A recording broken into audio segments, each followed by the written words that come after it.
Hello guys, so in this video I'm going to show you how you can share your Canva design so that people can actually see it without being able to edit the fields and the design itself. So the first thing you want to do is go to share and make sure you select public view link. Now and then go to create public view link. This is just saying that this is going to generate some place that people can go without signing in.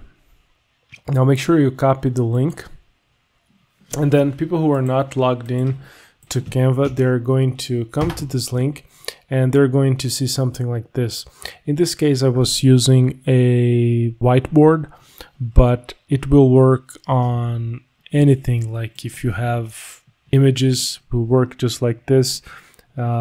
If you have presentations, users are going to actually be able to go through the presentation page by page. So that's it for today.